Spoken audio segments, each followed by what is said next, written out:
Hello and welcome to Pagile, Agile Coach. My name is Stephen J. Pagano. I'm an Agile Coach and Delivery Manager, and I want to help you to improve your agility. Because I tell you what, brothers and sisters, Agile is easy.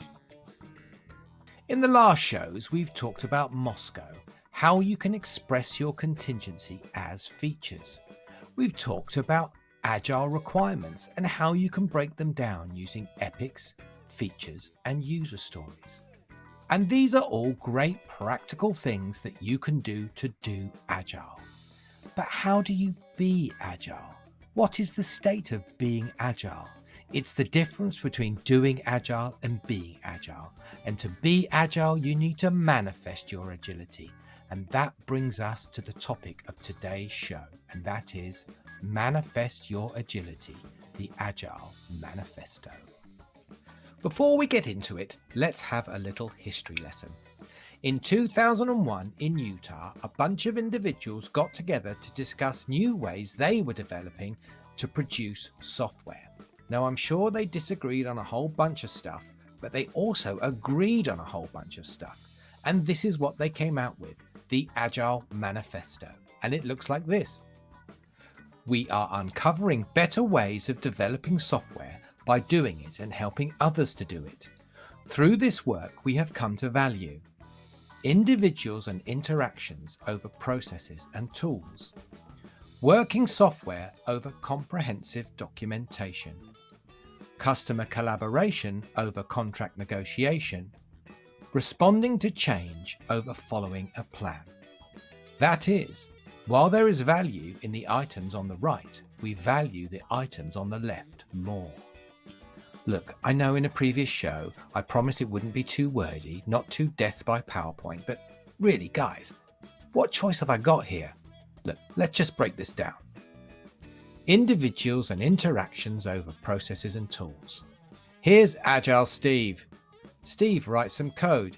He hands it over to his tester friend. Let's call her Amanda. Amanda tests the code. She finds a bug. She logs the bug. She queues the bug and hands it back to the development team. Eventually, Steve gets hold of the bug and fixes the bug and hands it back. That's a classic story. But what about if we take a slightly different take on it? Agile Steve writes some code. He passes the code to his friend Amanda. Amanda says, "Hey Steve, you spelt this word wrong." Steve spells the word correctly and hands it back to Amanda. Job done. No logging, no tools, just talking. That is the state of being Agile. Working software over comprehensive documentation. This is Anju. She's a business analyst and product owner. She spent months and months writing comprehensive requirements documents for the upcoming software project. But by the time Agile Steve and Amanda got hold of it, there wasn't enough time to complete everything. Some of the features weren't developed, and some of the work Anju had done was wasted, and she was pretty frustrated about that, I can tell you. Now that's another common story. Let's have another little look at this. Anju, our product owner and business analyst, works with Agile Steve and Amanda to refine epics, features, and just enough user stories to get through the first few weeks. As the user stories are completed, more are refined until the project is completed to the satisfaction of the customer. You see, what they're doing there is maximizing the amount of work not done. That's lean, baby, and that's Agile. Customer collaboration over contract negotiation. Anju, Amanda, and Agile Steve's company signs a contract with a customer detailing a list of features and time and cost for a new software project. Now, halfway through the project, the customer decides some of the features are no longer required, and in fact, new ones have been discovered. The customer does not want to compensate for the time lost or the extra cost of developing new features.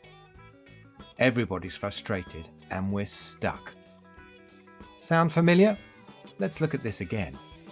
Anju, Steve, and Amanda's company sign an Agile contract with the customer, stating they will consult with the customer at regular intervals. and you will represent the customer to the development teams at all times. The customer will be able to see the software at regular intervals and make changes as they wish, and that is an agile mindset. And now to my personal favourite, responding to change over following a plan. And this really ties everything together that we've been talking about so far. This is Francesca. Francesca is a project manager. Yes, I know we've met a lot of new people today, but just bear with me.